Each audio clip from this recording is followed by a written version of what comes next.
Hi guys and welcome back to my channel. Now today I just wanted to show you how pass pawns are very important in chess and also having more space.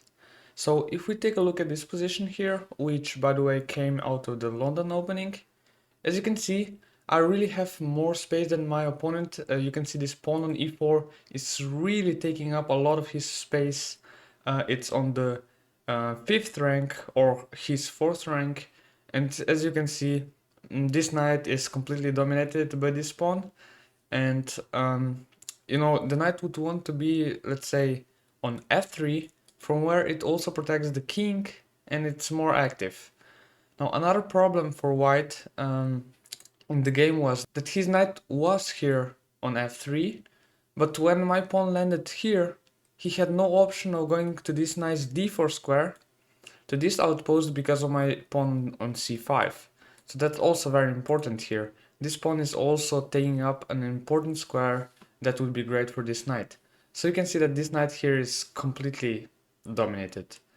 And also this king doesn't have any defenses here. So the best move here would have been rook to d6. Now the point is that, okay, what if he just attacks you here with knight c4? Well, you don't go back or anything. Of course, the idea was to go here, to g6, and to just attack the king. You know, probably something like queen g5 will be possible, when after a move such as g3, I don't know, maybe something like h4, h5, h4 could come, or maybe even this bishop could join the attack like this. So the point is that he doesn't have any pieces here, and we have our pieces here, and we're going to attack the king. But okay, I didn't see this idea, and I just played rook to d7, just trying to double up here on the open file, and then probably infiltrate on one of these squares, and just have a dominating position, probably winning. So, okay, here he played his rook to e1, I played my rook to d8, and he played knight c4. Now, he was trying to come up with a great place for this knight, but it's really hard because this knight actually doesn't have a great square. I just played I just played my bishop to a6, attacking the knight. And what can the knight do? I mean, as you can see, all these squares here are protected, and now it's attacked. He played b3, just defending this knight. But okay, here I decided to just take the knight. Now, the point of taking the knight is that, okay, I give him a doubled pawns here, doubled isolated pawns, which is of course bad. But I'm also controlling the only open file here. Especially when I infiltrate somewhere with the rook, then it's going to be overwhelming for him, as you will see.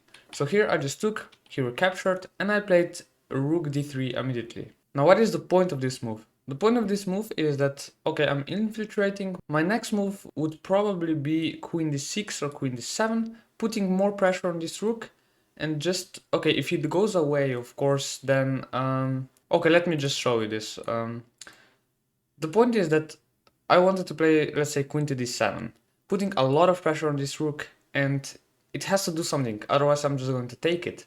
And if it moves somewhere, then okay, I can probably play f5 to protect this pawn, so then my rook would be free to just move here to the 2nd rank and to just destroy him. I mean, he can't do anything. If he plays something like f3 or I don't know, anything, he just weakens his pawns, his position, his king position. He can't do anything, and we're gonna try to double up or something on the 7th rank, or just start picking up these pawns. So this is really bad. And as you can see in the game, he took immediately. Now, how would you recapture? That's my question. Now the best way to recapture this rook is with a pawn. Now why is that? It's because you're creating yourself a passed pawn, which is 2 squares away from promoting to a queen. So it means it's very dangerous, and it's also well protected. If we took it with a rook, for example, it's still a lot better for us, but you know, he would play something like rook d1, probably something like queen to d7, and you know, it's still probably winning, but it's much harder. Here, we have the rook here supporting the pawn, we're gaining a tempo on the queen, and we're threatening to just move forward. So this is really a better recapture in this case. Okay, so now probably something like queen d2, just stopping the pawn.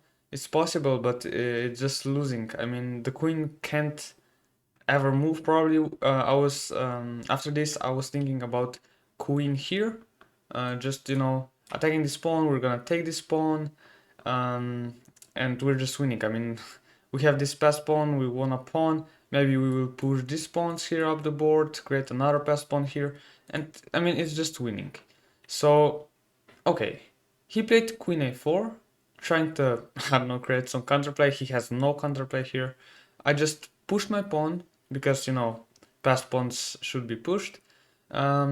He has to play like, he played rook d1, stopping the pawn, and now queen e4.